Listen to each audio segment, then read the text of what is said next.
Hello mga kapatid, isang mapagpalang araw po sa ating lahat. Pagbati po, galing po dito sa Politika Artista PH mga kapatid. At nako, ito na nga mga kapatid, nagkaroon na naman po ng bagong secretary, ang PCO at ang undersecretary po.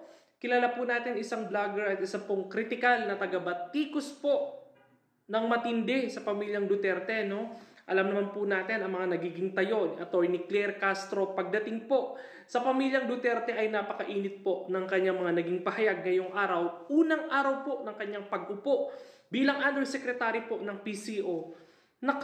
Matindi po ang naging banat niya sa mag-amang Duterte mga kapatid, no? Hindi na po natin iindain yan dahil noon pa naman po alam na po natin ang mga nagiging tayo ni Atty.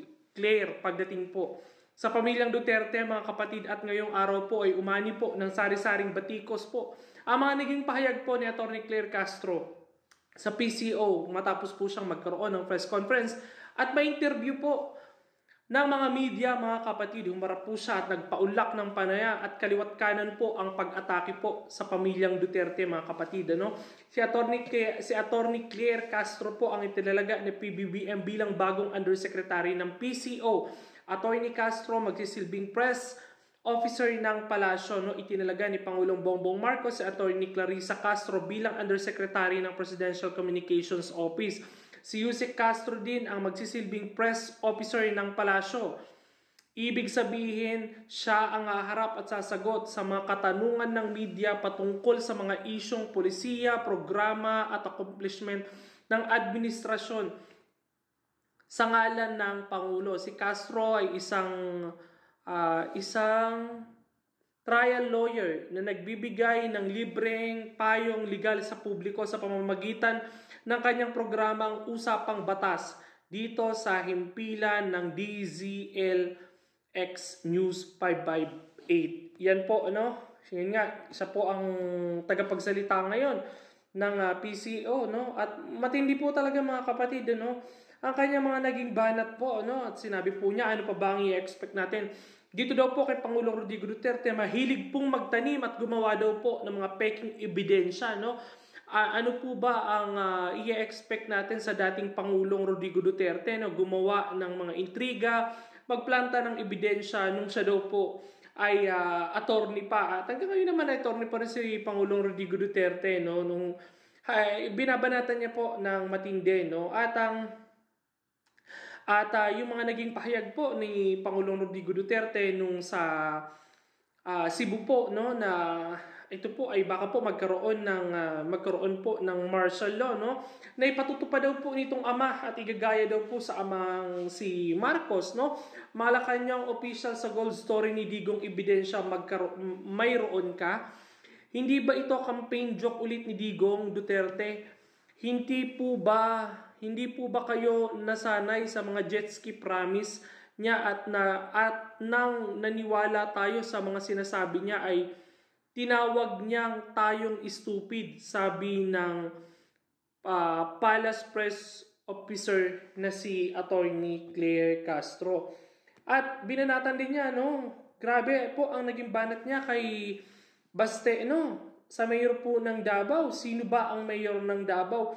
Hindi ba yung anak niya na si Mayor Baste Duterte? So ang ibig sabihin, napaka-inefficient ng anak niya. Nasaan ang data patungkol rito?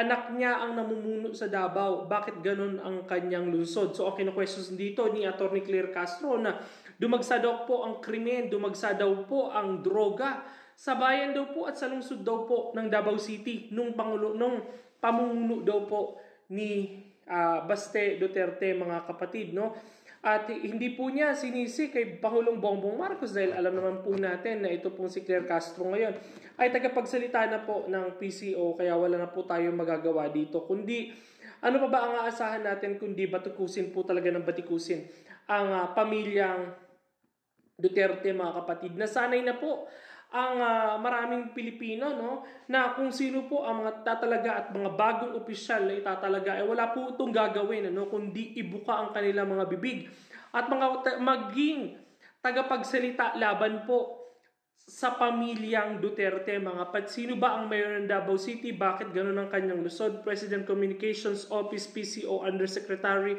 and Palace Press Officer Attorney Claire Castro claps back at former President Rodrigo Duterte over his claim that the illegal drug trades and crimes alleged on the rise in the cities of Davao Davao, Cebu, in Manila. Castro say Duterte allegation should be addressed by his son, Davao City Sebastian Baste Duterte, and his campaign as a local executive city of their hometown.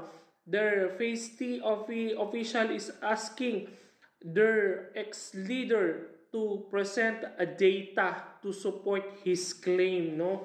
Yan po ang naging pahayag po ni Attorney Claire Castro, dahil nga talagang matindi po talaga ang init po ng kanyang pagdating, ang init po ng kanyang mga naging pasabog laban po kay Baste Duterte, no, at kay dating Pangulo Rodrigo Duterte. Alam naman po natin, mga kapatid, na meron pa rin po may mga nakapaligid pa rin kay dating Pangulong Rodrigo Duterte na nandyan po sa Malacanang. Alam po nila ang nagiging galaw. Kaya po hindi po pwedeng magpahayag po si dating Pangulong Rodrigo Duterte na mga basta-basta na lang po. Kung wala po silang nakikita at wala pong naririnig, no? At naririnig nga natin, nagkakaroon na nga daw po ng sibakan. Kaya, Attorney Claire Castro, alam po namin ang magiging sitwasyon mo dahil noon pa man po ay matindi na po, napakatindi na po ng banat mo sa pamilyang Duterte. Hindi na po kami magtataka dyan. Hindi na po kami magtataka at hindi na magtataka ang maraming Pilipino. Bagkus alam ng maraming Pilipino kung ano ang nagiging aksyon at nagiging galaw ng Marcos administration patungkol sa lumalaganap na illegal na droga, kriminalidad, pagtaas ng bilihin ng mga walang solusyon. Sa Marcos administration lang po yan naranasan. Ang mga pangakong walang katuparan, ang mga inilatag na plataforma na hindi nagkaroon ng katugunan. Ano po ba ang magiging sagot ng maraming Pilipino dito, Attorney Claire? Hindi po bulag, hindi po pilit pong tinatakpan ng maraming Pilipino, pilit pong tinatakpan ng Marcos administration at pilit po nilang pinipiringan ang mata ng maraming Pilipino na maging bulag na lang po at wag nang questionin ang mga problema po na nararamasan sa Marcos administration. Yun po ang gusto nyong mangyari eh. Hindi nga po pwedeng pagtakpan dahil hindi po lahat ng tao ay kaya nyong bilihin at bayaran ng pera. Kaya ikaw, Attorney Claire, wala po tayong magagawa dyan. Iyan po ang opinion nyo, respetuhin nyo rin po ang opinion ng nakararaming Pilipino, no? Dahil bulag, hindi po bulag. Napipiringan man pong, pilit man pong pinagtatakpan ng Marcos administration ang mga problemang bumubulusok at ng mga malalaking media outfit sa bansa. Wala na po tayong magagawa dyan. Tanging Pilipino na lang po at mga mamamayang Pilipino na lang po ang may karapatan magsalita. At Attorney Claire, tandaan mo, nararamdaman ng maraming Pilipino kung ano ang tunay na kalagayan at realidad na sitwasyon sa bansang Pilipinas ngayon. Tanungin mo ang marami nating kababayan kung nakakalabas pa ba sila at kampante ba silang lumabas ng alas 12 ng madaling araw o alauna ng madaling araw. Tanungin mo ang kanilang mga magulang at mag-survey kayo kung ngayon ba ay kampante silang hating gabihin at madaling arawin sa kalsada? Hindi ba kumakabog ang kanilang mga dibdib? Nabawasan ba ang mga illegal na droga? Napilit mong ibinabato ngayon sa pamilyang Duterte na at ibinabato mo na sa Davao City na sinisi mo pa si Baste kung bakit naging ganon ang kanyang lugar ngayon. Alam naman po natin na wala na rin pong kapit ngayon, wala na rin pong masyadong malakas na kapit si Baste pagdating sa kapulisan. Kaya medyo nababawasan po, no? Ang pagpasok po at ang ang kanilang pag-assist, no, at paghawak po ng Davao. May awa ang Diyos, Attorney Claire, magiging okay din po ang lahat. Samantalahin niyo po habang kayo po ay nandyan pa. Naramdaman po ng maraming Pilipino kung nasaan po kayo at ano po ang ibinulalas nyo ngayon sa social media. Hindi po bulag ang maraming Pilipino sa tunay na kalagayan at realidad, Attorney Claire. Alam mo yan.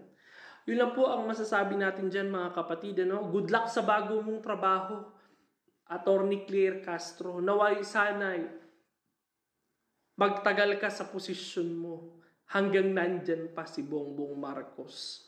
Yun lang po mga kapatid, magpapaalam na po tayo. Salamat po sa inyong pagsuporta at panonood dito po sa Politika Artista PH mga kapatid.